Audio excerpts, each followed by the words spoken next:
Luck अलहम्द या अल्लाह अस्सलातु वस्सलामु अलैका या रसूल अल्लाह अम्मा बाद। सिलसिला है नाजरीन के सवालों के जवाब देने का। हमारे नाजरीन में से इन्होंने बकरी के पेशाब के ताल्लुक़ से ये सवाल किया है कि कपड़ों में अगर बकरी का पेशाब लग जाए, बकरी पेशाब कर दे, बकरी के पेशाब के छींटे आ जाएं, तो उन कपड़ों में नमाज होगी कि नहीं, कपड़ा कब साफ़ करना ज़रूरी होगा, कब ज़रूरी नहीं होगा, इस ताल्लुक़ से इनका सवाल है। कुल मिला के बकरी का पेशाब अगर हो कपड़े में तो उन कपड़ों में नमाज होगी कि नहीं, ये इन्होंने सवाल किया है। मैं जवाब पेश करता हूँ, अब तवज्जो के साथ सुनिए कि बकरी के पेशाब का शरीयत में क्या हुक्म है, इसकी क्या हैसियत है, कितने पेशाब का लग जाए तो नमाज नहीं होगी, कितना धोना फ़र्ज़ है, ये सारी तफसीलात इंशाअल्लाह मैं आपको पेश करूँगा। पहले आप ये सुने कि ये किस नजासत की कैटेगरी में आता है। चूँकि पेशाब है बकरी का तो नजासत तो है, लेकिन ये किस नजासत के मातहत आता है, कौन सी नजासत है ये। नजासत मतलब नापाकी। शरीयत ने नजासत की यानी नापाकी की किस्में बयान की हैं और अलग अलग किस्मों के अलग अलग अहकाम भी बयान किए गए हैं। तो ये किसके अंडर में आता है, ये कौन सी किस्म में आता है और इसका क्या हुक्म शरीयत ने बयान किया है, आइए तवज्जो के साथ सुनिए। बाहर शरीयत के जिल्द 1 के नजासत वाले बयान में सदरुशरिया बदरुत्तरीक़ा मुफ्ती अमजद अली आज़मी रहमतुल्लाह तआला अलैह ने जो लिखा है वो मैं आपको सुनाता हूँ। सदरुशरिया लिखते हैं कि जिन जानवरों का गोश्त हलाल है, हर वो जानवर जिनका गोश्त हलाल है, जैसे गाय, बैल, भैंस, बकरी, ऊँट वगैरह, इनका पेशाब, नीज़ घोड़े का पेशाब, घोड़े का पेशाब और जिस पर का गोश्त हराम है, खा शिकारी हो या नहीं, जैसे कौवा, चील, शकरा, बाज, बैरी, इसकी बीट नजासत खफीफा है, याद रखिएगा। यानी हर वो जानवर जिसका गोश्त हलाल है उसका पेशाब नजासत खफीफा है, ये इन्होंने बयान किया है। अब इसमें तो साफ है कि उनका पेशाब जो है ये नजासत खफीफा है, ये तो क्लियर हो गया। माकुलुल लहम जो जानवर हैं, हर वो जानवर जो गोश्त जिनके खाए जाते हैं, जिनके हलाल हैं जिनके गोश्त, उन जानवरों का पेशाब ये नजासत खफीफा है, ये बात तो क्लियर हुई। नजासत याद रखिएगा, नजासत की 2 किस्में हैं, एक नजासत गलीज़ा, एक नजासत खफीफा। नजासत गलीज़ा के अलग अहकाम हैं और नजासत खफीफा के अलग अहकाम हैं।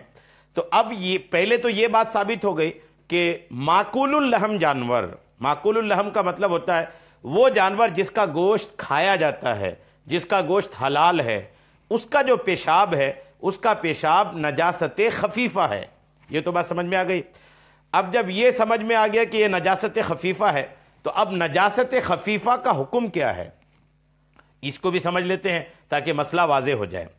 इसी बारे शरीयत में नजासत के बयान में ही मसअला नंबर 4 में सदरुशरिया बदरुत्तरीक़ा मुफ्ती अमजद अली आज़मी रहमतुल्लाह तआला अलैह फरमाते हैं कि नजासत खफीफा का ये हुक्म है कि कपड़े के हिस्सा या बदन के जिस उज़्व में लगे, कपड़े के जिस हिस्से, कपड़े के कई हिस्से होते हैं ना, एक आस्तीन है, आपका दामन है, आगे का दामन है, पीछे का दामन है, ये कपड़े के अलग अलग हिस्से हैं ना। तो नजासत खफीफा का ये हुक्म है कि कपड़े के हिस्से या बदन के जिस उज़्व में लगे, बदन के उज़्व, बदन के पार्ट्स ये भी हैं, हाथ हैं, पैर हैं, उसके बाद सर है, पेट है, अलग अलग हिस्से हैं ना। तो कपड़े के किसी हिस्से में या बदन के किसी उज़्व में लगे, अगर उसकी चौथाई से कम है, कपड़े के जिस हिस्से में पेशाब लगी है उसकी चौथाई से कम है, मसलन दामन में लगी है तो दामन की चौथाई से कम है, आस्तीन में बकरी का पेशाब, बकरी के पेशाब लगी है तो उसकी चौथाई से कम है, यूं ही हाथ में, अगर हाथ में लगी है कपड़े में नहीं, उसकी चौथाई से कम है, चौथाई से अगर कम है तो मुआफ है कि उससे नमाज हो जाएगी। अगर चौथाई से कम लगी है पेशाब तो उसके साथ ही नमाज हो जाएगी, उसको धोना भी ज़रूरी नहीं है।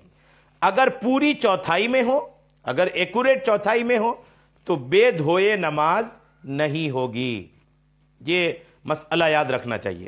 यानी बकरी का पेशाब जो है नजासत खफीफा है, ये तो क्लियर हो गया। नजासत खफीफा का हुक्म यह है کہ بدن کے جس پارٹس میں لگا ہے، جس حصے میں لگا ہے، اس کے 1/4 سے کم اگر لگے، 1/4 کا مطلب ہوتا ہے جیسے یہ ہاتھ ہے، یہ آستین، اگر کپڑا لے لیں تو یہ آستین ہے، یہاں سے لے کر یہاں تک آستین ہے، تو آستین میں اگر پیشاب لگی ہے تو اب آستین کے 4 حصے کریں، اس کو 4 حصے میں بانٹیں ناپ کر کے، اور 4 حصے میں سے ایک حصہ جو ہوتا ہے اس کو چوتھا حصہ کہتے ہیں، تو اس ایک حصے سے کم میں اگر پیشاب لگی ہے تو اس میں کوئی حرج نہیں ہے، اس کو بنا دھوئے نماز ہو جائے گی، اور اگر 1/4 یا اس سے زیادہ اگر پیشاب لگی ہے تو اب پھر اس کے ساتھ نماز نہیں ہوگی، اب اس کو دھونا ضروری ہوگا۔ امید ہے بات آپ کو سمجھ میں آ گئی ہوگی۔ اللہ کریم ہم سب کو تمام شریعت کے مسائل سیکھنے، سمجھنے اور اس پر عمل کی توفیق عطا فرمائے، آمین، بجاہ النبی الامین صلی اللہ تعالی علیہ وسلم۔